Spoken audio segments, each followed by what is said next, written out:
Drop it.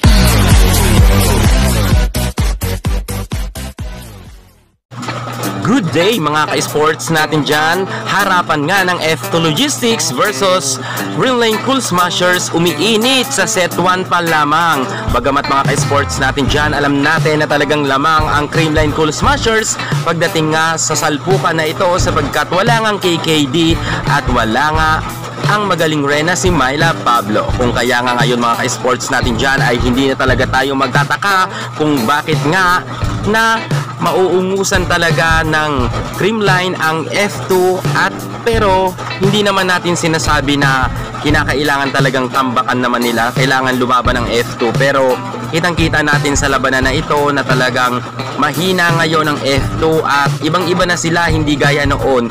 Kung kaya talagang kahit sabihin natin na hindi sila matatambakan ng Creamline at lalaban sila, pero nangyari na nga to bago nga magtapos ang first technical timeout ay lamang nga ng 6 na puntos ang Creamline Cool Smashers. Hirap na hirap talaga mga ka-sports natin dyan ang F2 Logistics sa defending champion na Creamline Cool Smashers. At syempre mga ka-sports, bukang maaga talagang tatapusin ng Creamline ang laban na ito sa set 1 sapagkat mainit nga ngayon si Pons at si Tots Carlos at Galanza. Halos lahat kasi ng karamihan ng mga players nga ng Creamline Cool Smashers ay talagang gumagalaw, si Negrito at si Panaga kung ikukumpara natin sa F2 na mukha nga silang natatameme sa laban na ito ngayong gabi.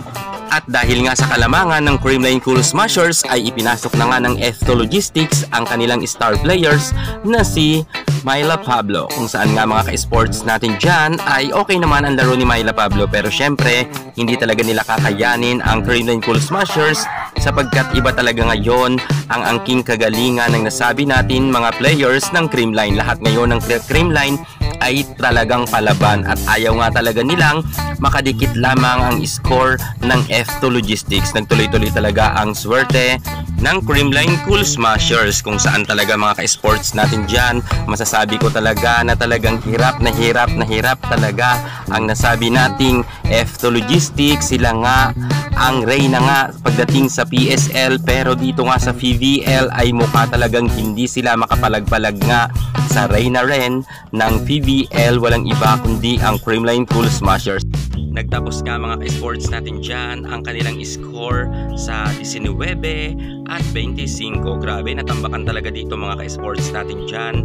Ang nasabi nating kupunan nga ni Abby Maranyo. Ngayon naman, titingnan natin kung papalag pa ba ang F2 Logistics sa second set sapagkat ngayon ay marami na nga ang pinapasok na players itong si Coach Regine Chego at binabalasan niya na nga ang kanyang mga players. At titingnan rin natin kung magtutuloy-tuloy talaga ang angking kagalingan ng nasabi nating defending champion na Creamline Cool Smashers. Yan muna ang pinaka-latest natin sa mundo ng volleyball. At para hindi ka mahuli sa lahat ng issue sa volleyball, subscribe na. Thank you so much. God bless.